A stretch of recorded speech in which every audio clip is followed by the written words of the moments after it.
reason we use this method is very often we need to compartmentalize things. What we don't want to have is a ripple effect of we make one change and now everything is out of whack. And that's a very common problem that games still have to this day.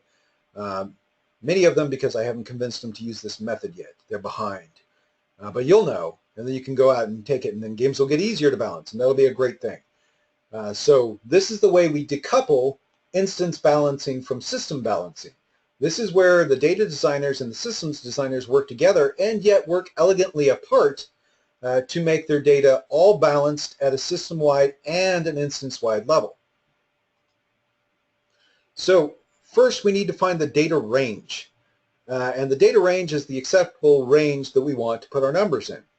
And what we're going to do is find first the smallest amount acceptable.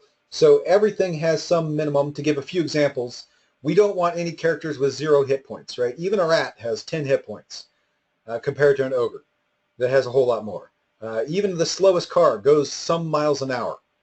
Even the least capacity spaceship for interstellar travel has some capacity to carry, right? We have decided this as system designers, everything has a minimum. So we come up with that minimum amount.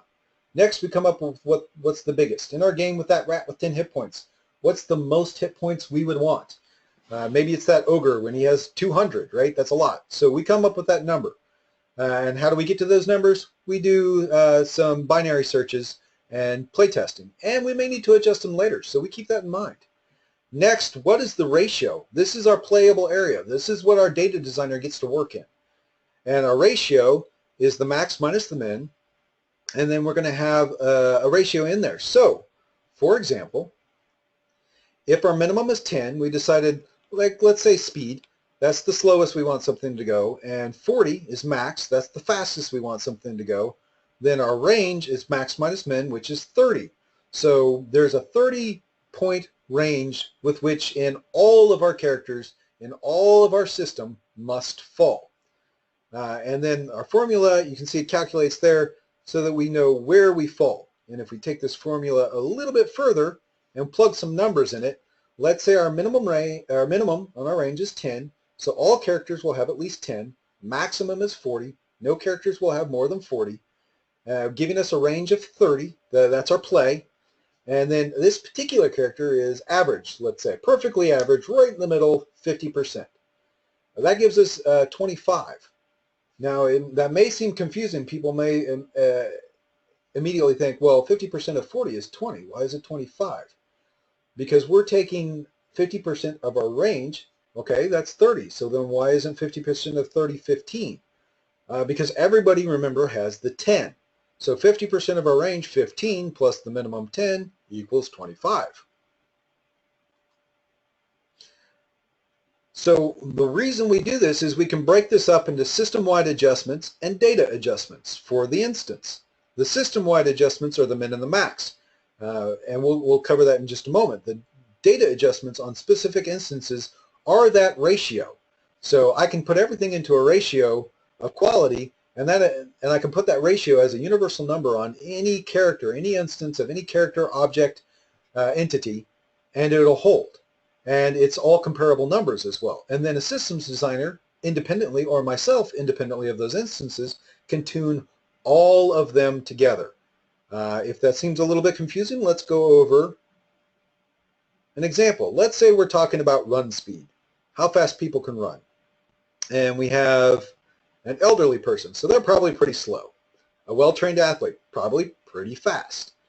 A young, healthy person, probably fairly fast, but not as fast as a well-trained athlete, definitely faster than an elderly person. A young, healthy person, definitely faster than a lazy person. Lazy person, maybe faster than an elderly. A small child, like a toddler, they're like the slowest. They can barely stand up. Severely injured person, probably pretty slow, but probably not as slow as a child. Nearly superhuman. This is probably our fastest person. An average, okay, that's probably right in the middle. Now we need to turn these are emotions, these are feelings, these are non-quantifiable statements.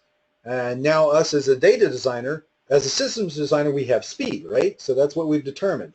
Now as a data designer, we need to determine how do we quantify these? So if we use our data range finding ratio, we'll plug in numbers for all of these. So we got our average person right here at 50%. And then we got our nearly superhuman 99%. Almost as fast as we're going to allow.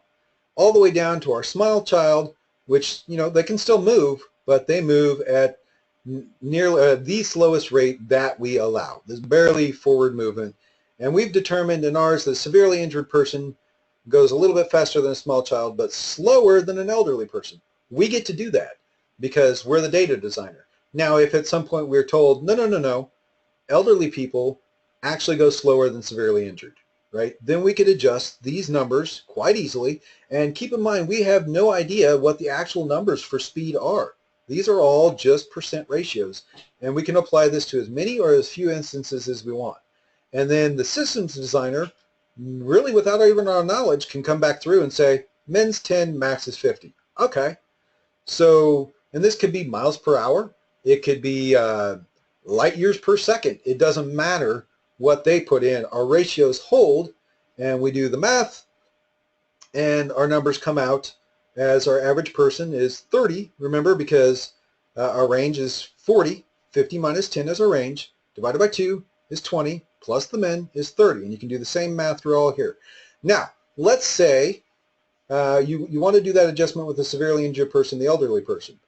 That you change the ratios, these numbers will change without the min and max ever changing. So the system designer taking care of these big important systems has not been affected.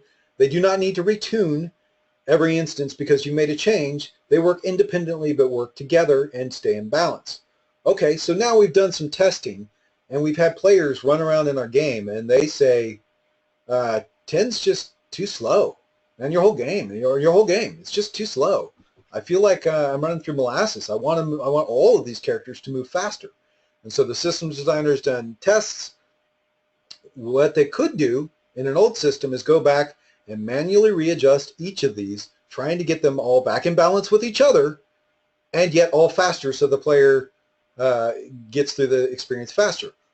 This does, because I've been this guy. I've been this data guy that they said, go rebalance everything because we made one change. And oh man, you ruined my week.